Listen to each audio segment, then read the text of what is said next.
has been blindsided as 10,000 federal lawyers have suddenly quit his regime. And Donald Trump is responding by saying exactly what my plan was. The New York Times and others are reporting on this mass exodus of 10,000 federal lawyers. I'll break down where that exodus is coming from in just a bit. But here's Donald Trump's post. The New York Times wrote a story entitled "Trump Administration Sees Striking Exodus of Legal Talent," as though that's a bad thing when it's actually very good. The people that are leaving are radical left deep state lunatics who are destroying our country and weaponizing government. Many of them didn't leave, but were fired. The failing New York Times writes this, but makes it sound like it's a terrible thing when actually it's just the opposite. We want people that will make America great again, not people that are trying to destroy our country, that were put in by Obama and Biden in many cases. They shouldn't have been representing the USA in the first place. Let them go on to bigger, better, and brighter things in the future.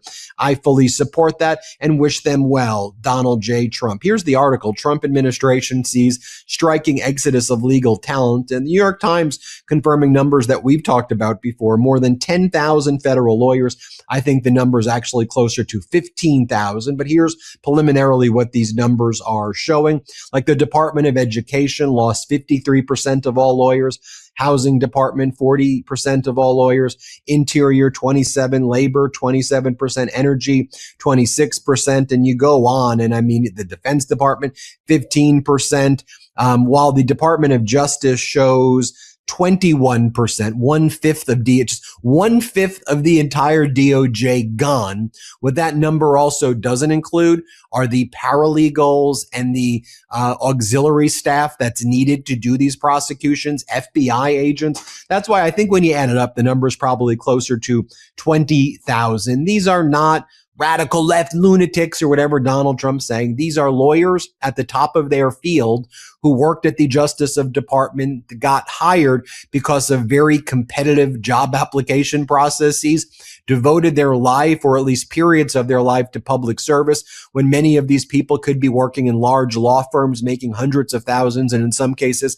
millions of dollars a year to do public service because they truly believed in the mission, whether they're career people or whether they are there for limited periods of time before jumping back into the private sector.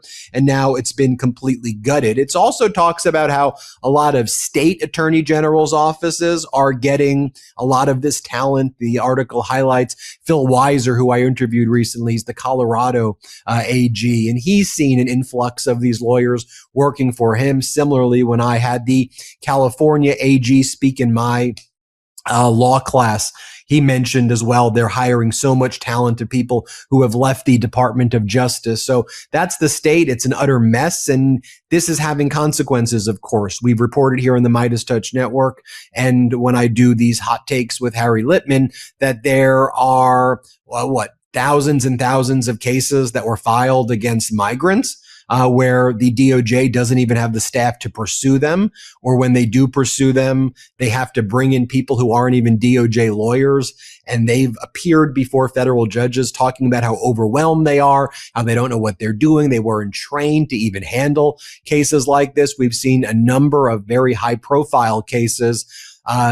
We've seen them get dismissed because of blatant violations of standards of conduct that take place in courts or that take place in the grand jury room. And it's often having lawyers enter grand jury rooms for prosecutors who don't know what the hell they're doing and are kind of just winging it and bringing that kind of Trumpian authoritarianism into our legal system. And those cases are getting dismissed. We've seen federal judge after federal judge across this country, and I'm talking hundreds and hundreds from all different parties, including Trump appointees and Reagan appointees and George W. Bush appointees, and others. And of course, Obama, Clinton, and Biden saying that the presumption of kind of predictability, reliability that we had for the DOJ, we no longer have any presumptions that the DOJ is on the side of justice. We would always give a presumption that we could trust you in a grand jury room with grand jurors. That's why it was you alone with them and not the judge. We trusted you. What you would put on an affidavit would be accurate. We trusted that you would be on the side of good, not enter into collusive deals with the bad guys, that you wouldn't join forces with the Oath Keepers who were convicted of seditious conspiracy. We don't give you that presumption anymore. And that's a big, big deal because it doesn't just impact the high profile cases. It impacts all of the cases. The high profile ones are symbolic of what's happening more broadly. I want to bring in Harry Litman from the Talking Feds YouTube channel, Talking Feds Substack and podcast. Harry Litman was the former top federal prosecutor out of the Western District of Pennsylvania. He was a top federal prosecutor out of Maine justice. He clerked separately for two separate Supreme Court justices. I give his background because he knows this stuff. What we're seeing here is unprecedented in the federal government, to see this type of mass exodus of hardworking, really smart lawyers leaving and either being replaced by incompetent people or nobody. And so you and I predicted this a year ago. Now we're seeing the consequences, Harry, that the DOJ, and we shouldn't just talk about the DOJ. All of these agencies and departments that have lawyers, the lawyers are leaving. And so they don't know anymore how to do things, how to even pursue the basic processes. So it's corruption and incompetence combined. Harry, break it down. Look, and if anything, it understates the impact, because if you look, there are pockets of places which have been most kind of taken over ideologically, where 20%, try 80% of the people who work there have been hollowed out. And we're not talking about small provincial offices, things like the public integrity section, the whole civil rights division, things that were the crown jewels of the Department of Justice. They have forced out so many people. And the other reason it understates is they have aimed their fire and made life impossible for exactly the leaders who have been there for years. The way the Department of Justice works is very much through the sort of eminent screes who are there and who give advice and judgment to everyone. And those are also the same people who are now appalled and just cannot stomach being there. So you have parts of the department that are completely at sea. And to put a third point on it, the people who remain are in fear and loathing of the brass, who will not talk to them and who slap them around basically if they don't get on the program of doing not the reason they came to the job, but the reason that now has been with the big banner hanging outside the Department of Justice, which I guarantee you anyone who's been there for a few years just either wants to avoid or suppress an urge to vomit when they pass. It's just, especially in DC, a wasteland, point one. Point two, of course, we don't have to tarry on this. He is, Trump, a total ignoramus. The idea, these are all radical leftist, deep state lunatics. You know, he's hallucinating, or not even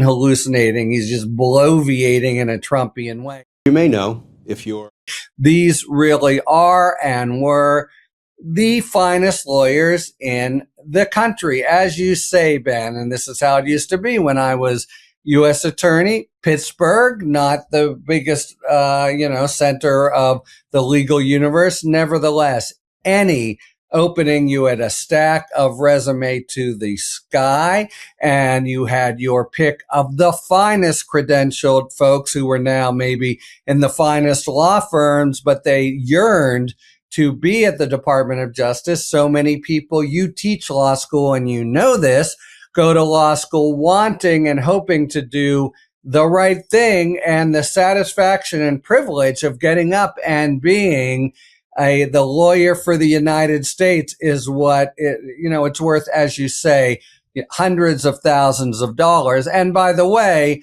to put the lie to what Trump is saying, the people graduate from DOJ and go on to whatever jobs they want in the industry. Whereas now we're getting reports of people, including Republicans, who are saying, I better not go there, because if I do, my whole career, You may know, if you're a regular viewer, it's going to be a black mark on my resume, because this is known to be a complete corrupt and distortions the wrong, complete setting on its head what the Department of Justice is supposed to be, which is a place where justice is done without fear or favor. And now both fear and favor completely control. Finally, I just want to point out, when this comes up, it's a tragedy for the people who are there.